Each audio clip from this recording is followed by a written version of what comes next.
What's up, guys? Tom here again with Extreme Air Vents with the clutching review, Hot Rod Sled Shop clutching review update for the 2021 Ski-Doo Turbo. I'm gonna warn you, this video is probably going to be longer with just a bunch of talking. So if you don't wanna hear it, this might not be the video for you. But this is my review, an update on what I've done for clutching, and a little bit of the clutch theory behind it and what I look for in clutching for the 850 Turbo and why I might be different than what other guys like. So you cannot necessarily take what I say of how I like to clutch my sled and that's gospel, okay? You can have two guys riding identical sleds and one guy's gonna feel like the clutching's great, the other guy's not. So you've got to understand that clutching is totally personal. Now, there are going to be lots of guys out there that just want 8,000 RPMs and they don't care about anything else. For those guys, stock clutching is probably good. So here we go. We're just going to start out with the stock clutching. I have tested stock clutching, Hot Rod Sled Shop clutching, and one other set of arms that we're going to get into. Hey guys, please remember that this clutching that I'm talking about is for a 154 2.5 inch track. 154 2.5 inch track, okay? Not a 165. So the clutching that I'm talking about is only been tested on my sled, 154 2.5 inch track. So please remember that when we're talking about this clutching. Also, I have all these cool bolt-on parts that we've talked about in other videos, but it is a bone stock sled, no tunes, factory only. I am not tuning it until the warranty is up. So the clutching that we're discussing is for a completely stock 154 2.5 inch track, okay? No tunes, I'm not tuning it. So anyway, that's out of the way. Let's get going. Stock clutching, let's talk about that. To be completely honest with you, stock clutching on the Ski-Doo 850 Turbos 21s is pretty stinking good. Now, with that said, it has improvements that could be made. Now, I have heard a lot of stuff online and people contacting me stating that the stock Ski-Doo arms and Helix, they're getting over rev. And I completely believe that story. Now, so to give you some kind of history, I tested the stock arms, I tested the Hot Rod Sled Shop, I tested some Big John's arms. I'm kind of running a combination of all three. So here we go. Stock arms are extremely quick, which is really fun. So they are, sorry, I have to make noises. They're really fast response. So for the tree riders, that's all you do. It feels awesome, okay? So for tree riding, where you're just on the throttle, quick response, bottom to mid is really good on the stock arms. Stock Helix also. Now, with that said, the stock arms are falling off pretty hard on the top. So I'm going to explain how I do things. Now, when I say it's falling off, the stock arms are holding RPM really well. They're hitting RPM. On my sled, 8,100. Now, 8,100 on my sled is losing power. So this sled right here loves 79. Stock arms, you can't get 79 unless you're adding some weight somewhere or doing something else. So some guys I'm hearing 82, 83. If you get much above 83, you're bouncing off the rev limiter. It's going to start popping. You got to do something else, okay? So depending on where you're riding, elevation, etc. So you're going to hear lots of clutch tuners talk about loading the motor. What does loading the motor mean? What does that even mean? So these are a high RPM motor. So the simple way to look at this is to load the motor is to, I'm going to relate things to like a mountain bike or a 10-speed bike. So if you load the motor, it's like trying to go uphill or start off in one of the bigger gears in the front of a 10-speed bike. So it takes more effort. So the motor RPM is going to drop. That's loading the motor. Now, if you unload the motor, it's like dropping that in your mountain bike, dropping that to the littlest gear in the front, and you can spin your legs really fast, but you're gonna reach a point where you cannot go any faster. You're spinning your legs as fast as you can go, but that's it. So you don't want that gear when you're going flat. So the stock arms do not load the motor on the bottom, mid, or quite honestly on the top. So they're keeping the RPM, rap, rap, rap. It's like running your truck in third gear on the freeway. Wicked throttle response, but you're stuck at speed. Wah! You can only go so fast. So the Helix is kind of like, it's the same concept, okay? So that's adjusting how quickly the clutch, the secondary is opening, which just like a 10-speed bike, you start up here, it's gonna be fast pedaling. As it gets down, the belt gets down into here, it's gonna be harder. That's where you're at when you're on a long, hard pull. It's pulling it down into here. Just on a bike, you're shifting down. I mountain bike a lot, so this relates to me. You shift down to the bottom, and you don't have to pedal as hard to go as fast. So anyway, so this is where we're at. I went ahead, and I don't know the details. I think I know pretty close, but I'm not going to try to drop any trade secrets of what Hot Rod Sled Shop's using in their Helix, okay? If I was to guess, this is a multi-angle Helix, and I think it's a reverse angle. What does a reverse angle mean? It's, you'll see numbers like, these aren't the numbers. I don't have secret information, but you're gonna see numbers like a 40-44 or a 42-44 or a 43-47. That's a reverse angle, which means it lets it open easier at the top RPM. So it's using the rear clutch to load the motor. So the secondary. I think this one is a reverse angle. Otherwise, the RPM would go up as it gets steep, as the angle gets steeper. So let's say the opposite would be like a 44-40.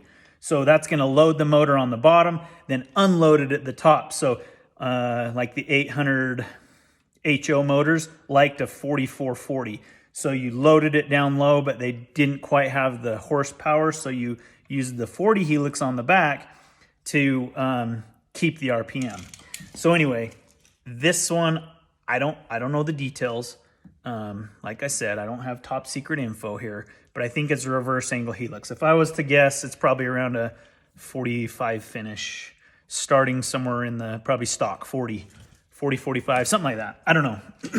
But anyways, so what I did was I ran the Hot Rod Sled Shop setup, exactly set up like you saw in the install video.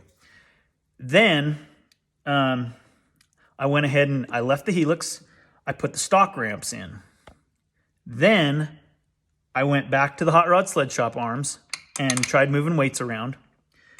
Then I got a call from Big John, and he said he wanted me to try some of his arms without any other changes.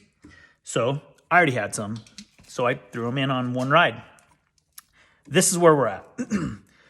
Okay, so the Hot Rod Sled Shop Helix stock arms is really awesome, okay? Really fast response, rap, rap, rap, and it tames down that top RPM. Guys that are popping and having a hard time with the top, they can't get the RPM down, they can't load the arms enough. Quite honestly, that setup freaking rips. But can it be better? Absolutely, it can be better. So what I found with that setup was bottom to mid was amazing. Way better than the other two ramps. But the top end holds RPM perfectly. 8,000 RPMs, clicker 2 at 9,000 feet.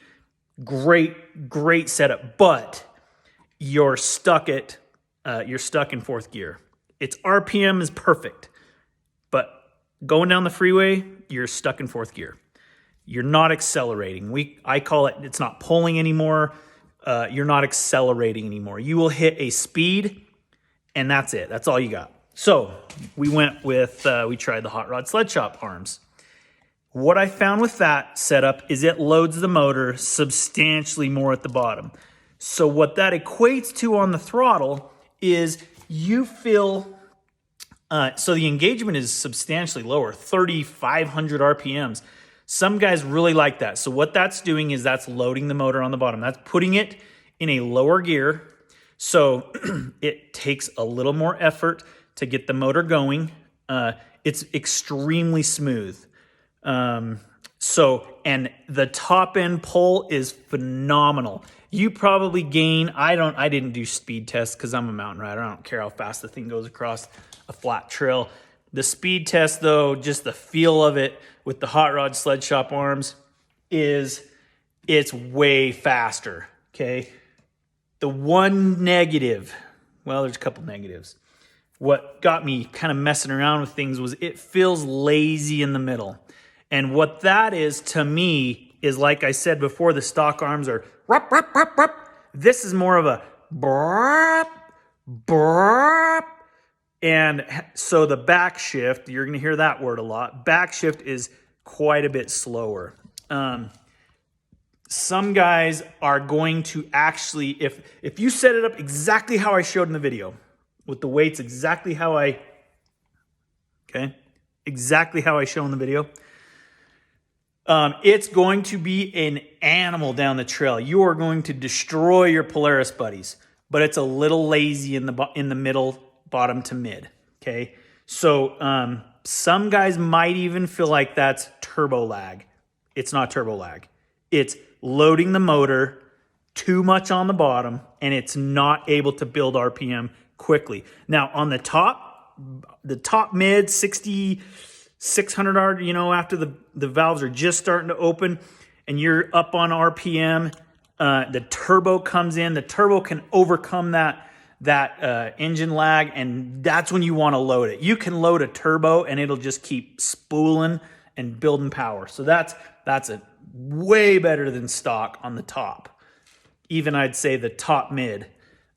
So these arms, phenomenal on the top, the mid top to top, but quite lazy. And I say lazy, it's just that, it's not. So Big John sent me a message, said, hey, try my arms. This is the setup I want you to try. I thought, what the crap? I took all the tools up on the hill one day. I pulled the stock arms out, tried the Hot Rod arms, put the Big John's arms per his recommendations, went and tried it. And believe it or not, the throttle response came back better. And so I still had never changed the Hot Rod Sled Shop Helix. That's been in the whole time. Didn't adjust that at all. So what I noticed on the Big John's arms was quite a bit better bottom to mid. Not as good of top as the Hot Rod arms. The engagement went up to about, so stock engagement's 42. Hot Rod's arms, 3,600 engagement. Big John's arms, 38.5-ish, 39. So kind of in the middle. Now, but the bottom to mid was a lot better response than the Hot Rod arms. None of these guys are paying me, so you're getting the honest to goodness, this is how I am setting it up. Now, so you've got to decide what kind of guy you are, what kind of rider you are, and which clutching to get. So the Big John's arms that are in here right now, John was recommending too much weight. I got to 9,000 feet. He had the big pins screwed in, and I can't remember the big pivot bolt weight. It was just too much. It would pull it at 7,000 out in a meadow, and it felt really good. But got to 9,000 feet, and it could only pull 7,600. and the response, so you'd let off, get back on, and it couldn't get it back up. So it was too much load, too heavy of the arms. So I stopped, pulled the big pin out, put the next one in. I think they're a 3 millimeter pin, or 3 gram. I don't remember how he rates them, but anyway, so put those ones in, and boom, it came back. Now it's alive at 9,000 feet. And I'm in clicker 2, so in clicker 2, it keeps pulling, and the throttle response is really good. So, man, I was like, this is a sweet setup. I'm really impressed. So, Hot Rod Sled Shop Helix, Big John's arms, and I thought I had it dialed. Then I went and rode with Mike Suter from Star Valley Skidoo. He is only running these, and so we compared, and we did some testing, adding weight. We didn't ever adjust these ones, these two, but we started messing around with the bottom weight. I loaded mine, and so I think the instructions say 2 weights. I loaded mine with all the way full, just to see what would happen. So this was on another ride after the Big John's arms. I loaded them all the way full, and the response got better. I thought that was weird. Still hadn't changed springs, nothing. We're just changing arms and moving weight around. Well, then Mike got the idea that let's pull all the weight out of the bottom one. That one right there. Pull all the weight out, which goes kind of against the tuning.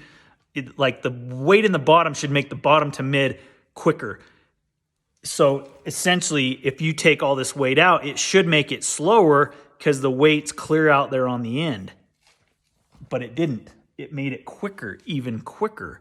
So no spring change, no helix change, pulling the weight out of that bottom and running the Hot Rod Sled Shop arms, Hot Rod Sled Shop Helix, Hot Rod Sled Shop springs, which are pretty close to stock spring rates. It provides a faster track speed. So we race these things on the hill, and the Hot Rod Sled Shop clutch kit was beating the other two every time. So we all ride 154s. We all have 2.5-inch tracks. So we tested this, and so why aren't these arms in right now? Well, I personally like, and this is where you have to decide what kind of rider you are. I personally like, I'm giving up some top end acceleration, or we'll call it pull. I'm giving up some of that with the Big John's arms for some quicker bottom to mid response. So you got to decide what kind of rider you are. If you spend almost 90% of your time trail riding or hill killing, there's absolutely no question that the Hot Rod Sled Shop's arms are it. I mean, they pull and just keep pulling. They're just a little bit slower in the bottom to mid. I know I'm going to get hammered for this. You guys are going to want to beat me up and say all kinds of things if you've made it to 18 minutes in the video. I'm sorry this is so long. I'm just trying to be honest and tell you where I'm at. Now, if you don't want to spend a lot of money, you could just get a Helix and run stock arms, and the thing pulls. It's really responsive, and it's fun.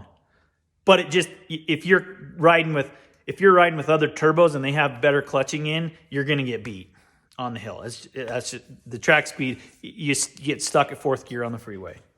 Now, Big John's arms, you probably, you've got to buy the stuff if you want to make a combo like this. But quite honestly, this gives me good bottom to mid, not as good as stock bottom to mid, but better than these ones bottom to mid. But these are just so subtle. I mean, guys will get on my sled and have no clue what's different. So you've got to be one of those like connoisseurs of clutching to really even notice a difference. So quite honestly, the Hot Rod Sled Shop setup is probably really good for 90% of the people. For the guys that are really picky about response in the bottom to mid, you can pull the weight out, and it actually makes a great difference. And I'm gonna throw these ones back in, pull the weight out of here, throw these back in for the next ride. And I've been riding these ones for a couple rides, but I didn't want to change anything because like the last video, I wasn't changing clutching because I wanted to test the muffler, the Hot Rod or the Force Turbo's muffler. So I didn't adjust clutching. I just put the stock can back on just to make sure that there wasn't any weird things going on there. I can't believe this video is 20 minutes. But anyway, stick with me. So Hot Rod Sled Shop's arms loads the motor earlier.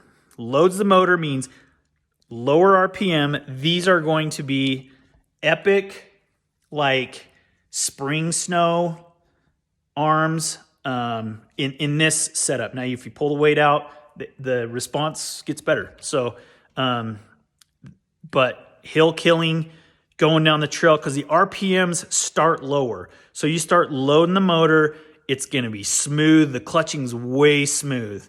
You don't get that hard engagement. It's smooth all the way through. Now, with the Big John's arms, also smooth, a little smoother than stock.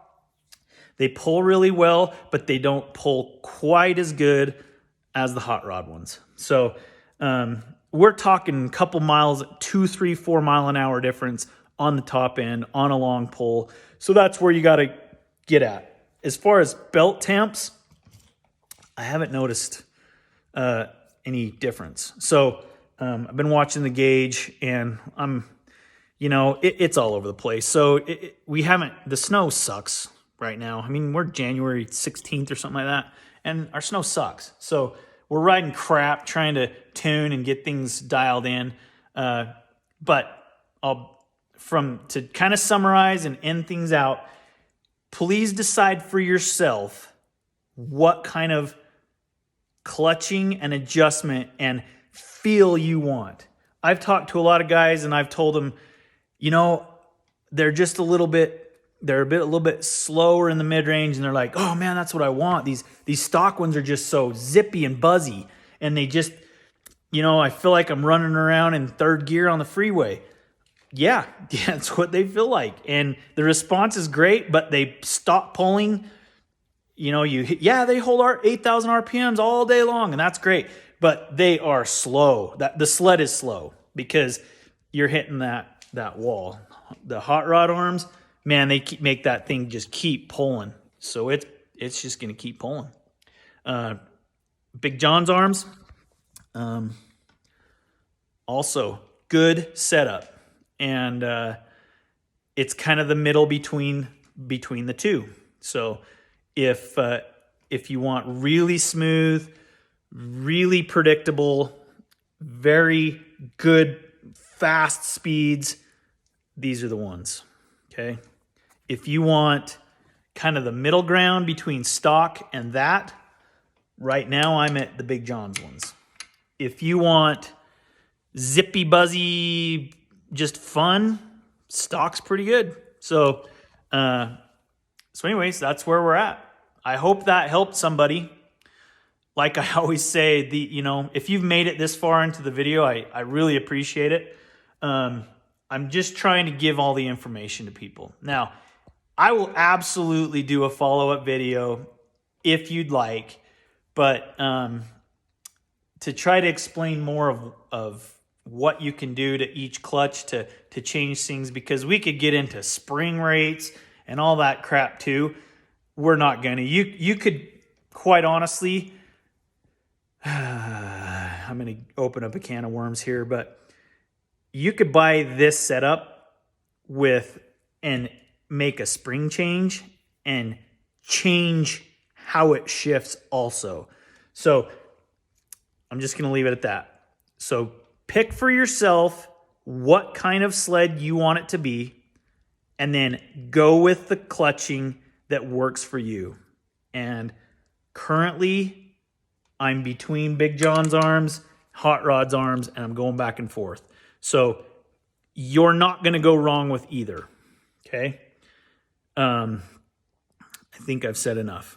So please continue to follow along on this journey. Like and subscribe. I'll be doing more follow-ups on stuff we've put on. So please leave in your comments. If you have any more questions, I'll try to answer them. So thanks for following along. Peace out.